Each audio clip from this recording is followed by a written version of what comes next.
Hey folks, welcome to Leader Feeder. My name is Kirk, and this is the podcast and the show where we share practical leadership tips for you and your team.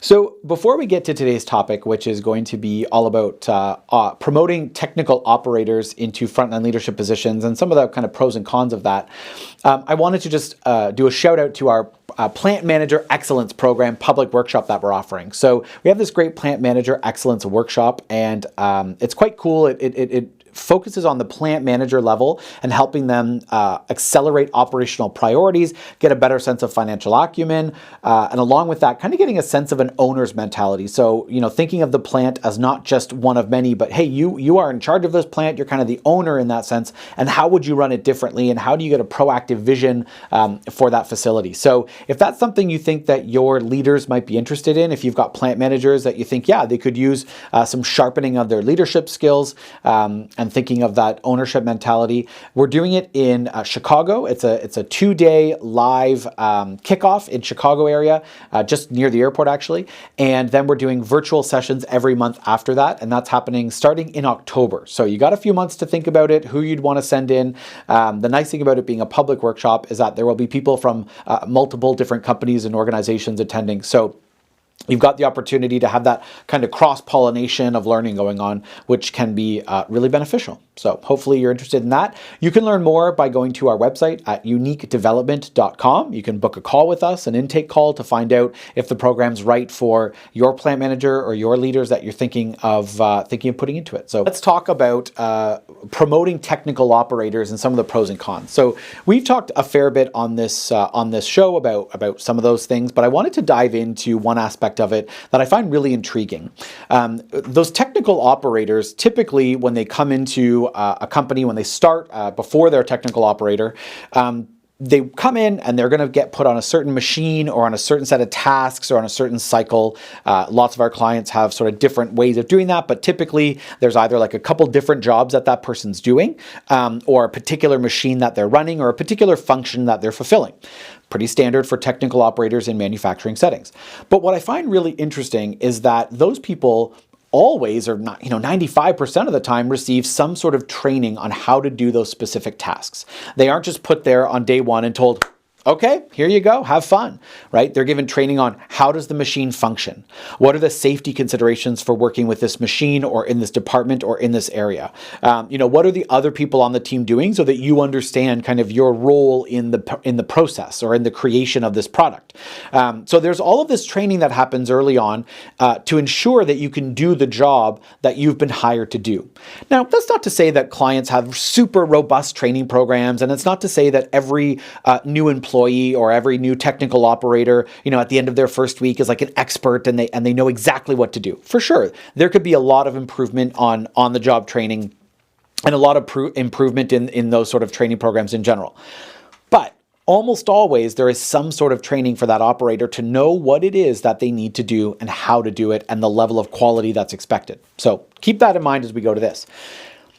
Then in most of the organizations we work with, they have technical operators that get promoted to the level of frontline leader. That's great. The people know how things work on the inside. They understand the culture of the organization. They understand the systems and the processes because they've been there. They've worked through it. They often garner a lot of respect and trust from the team that they now lead because they were sort of in the trenches with them, as it were. So lots of good things come from promoting a technical operator. What's interesting, though, is that now, as a frontline leader, whether it's a supervisor or maybe even a team lead, but especially like as a supervisor or manager, they're now expected to get results through their team. So it's not just how much work they can do. It's not how proficiently they can do that work or run a machine. It's not how they can do it with how few mistakes they can achieve or whatever other metric you want to measure it by. It's how well they can motivate and get their team to be successful and to be efficient and effective. And so you kind of think, well, hey, now that this person is expected to get these new results through their team rather than just them individually, they should probably get some training on how to do that. And yet what we find is that most people go quite a number of years before they ever get any training as a frontline leader. In our training programs, we ask our attendees a question typically where we say, how much training have you typically had in your leadership training, I should say, have you had as a leader?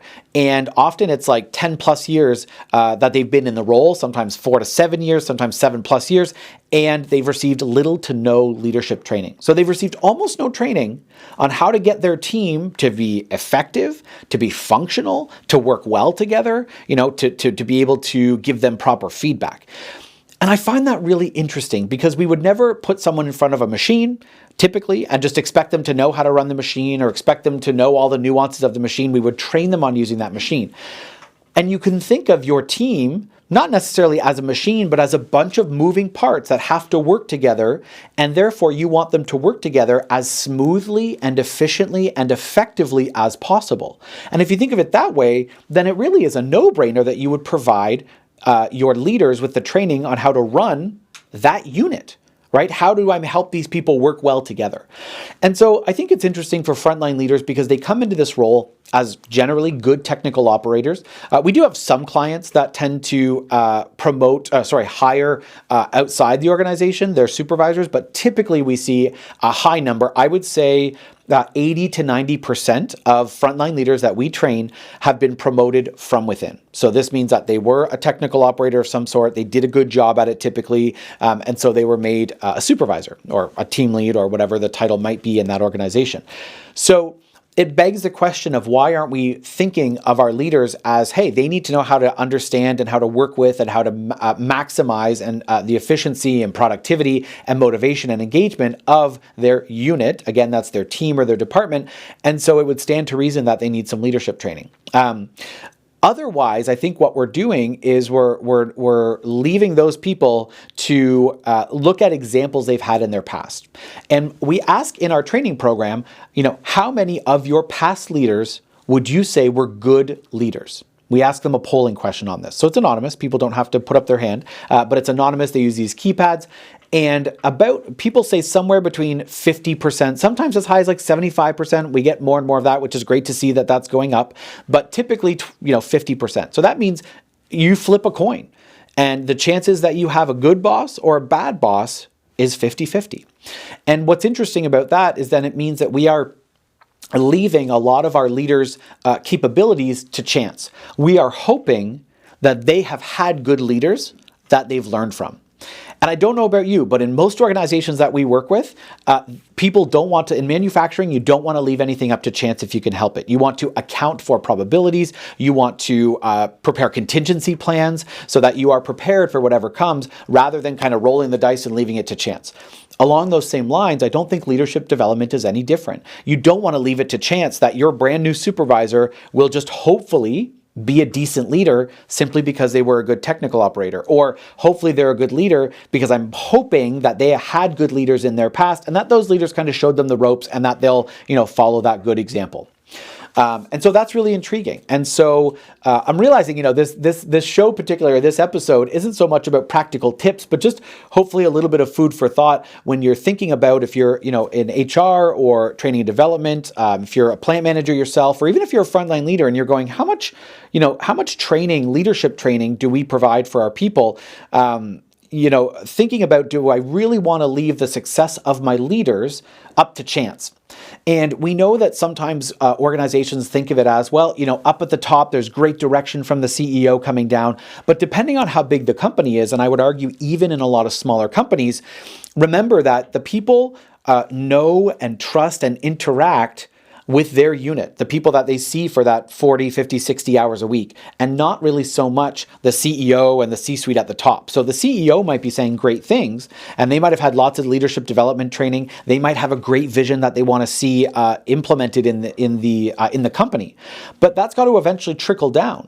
And if the leaders on the front lines, those supervisors and other frontline leaders, if they don't have the tools and the skills that they need to be effective leaders, then anything can come from the top down and could effectively get ignored or sort of bastardized in a way that it wasn't meant to be. So your best bet is to take some time to provide a little bit of leadership development if you can, so that you're more confident in the leadership abilities of your frontline leaders. And again, like I said, our frontline leaders are people that have to get results through their team. And so we've got to give them the skills to understand how to do that. And that's things like being a really effective communicator, knowing how to motivate the people on your team and knowing how to find out what motivates the people on your team. How do you engage people on your team? How do you engage disengaged people on your team? How do you figure out that little puzzle there? That's not an easy thing to do. And leadership development can help you with that. So even though this sounds like a plug for what we do, and I'm really happy with what we do, I think we help customers all over North America and beyond, have a great time with their leaders and really improving their leaders' abilities. It doesn't have to be us. It doesn't have to be unique to training and development. It could really be anyone. I just encourage you to think about, do my frontline leaders have the skills that are necessary in order to get results from the team? And if not, where can I start to provide that leadership development opportunity? All right, folks, that's all I've got for you today. I hope you found it interesting and meaningful. I know it wasn't our typical tips or strategies, but just some food for thought that you can kind of chew on a bit. Feel free to leave us a comment. I'm always interested to hear what you're thinking about in relation to leadership and specifically where your frontline leaders are at, or if you're a frontline leader, what you're feeling in terms of leadership development. So please leave us a comment. You can also subscribe to the podcast if you're listening to it via podcast. That's really helpful to us, or subscribe to our YouTube channel if you're watching us there. And feel free to recommend it by leaving a rating. That really helps other people find us as well. And so with that, I bid you farewell. Thanks for being here and taking the time to listen, and take care.